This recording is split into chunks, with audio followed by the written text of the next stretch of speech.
60 Minutes aired its controversial interview with Britney Spears' ex-husband Kevin Federline last night, and fans are rightfully calling it out. In the interview, parts of which originally appeared on British network ITV, Federline claimed Britney's father Jamie Spears saved her by implementing the abusive conservatorship she was trapped in for 13 years. Never mind that it was exploitative and physically harmful, which is why it was abolished in the first place. "I feel like he saved her, back then," he said.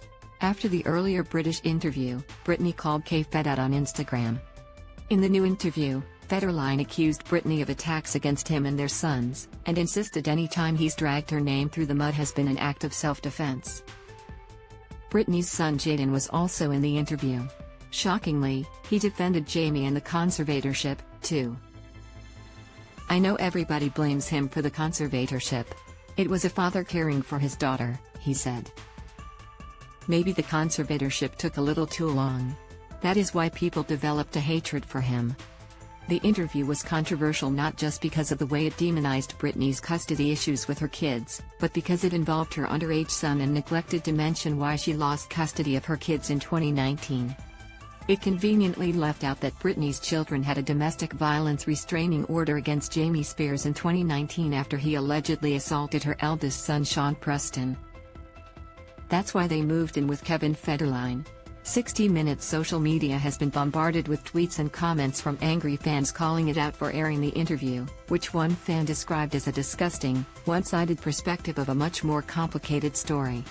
Some asked why TF Federline was given an interview at all, considering none of Britney's drama has anything to do with him. Others accused the 60 Minutes interview of lacking in integrity because it didn't cover the restraining order against Jamie Spears.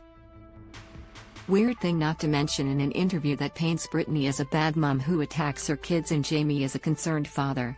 Needless to say, this whole thing is messy and sad. Britney has been the subject of mental and physical abuse for over a decade, and has had to deal with that publicly because of her pop icon status. To capitalize on that by painting her as a troubled, volatile mess is very reminiscent of the way she was treated in the early 2000s, which is what led to her mental health breakdown in the first place. Funny how tabloid media pretended to be sympathetic for half a second when Britney appeared as a perfect victim, silent and unable to actually advocate for herself or hit back. Now that she is demonized in trashy stories digging into her family relations yet again. History repeats itself.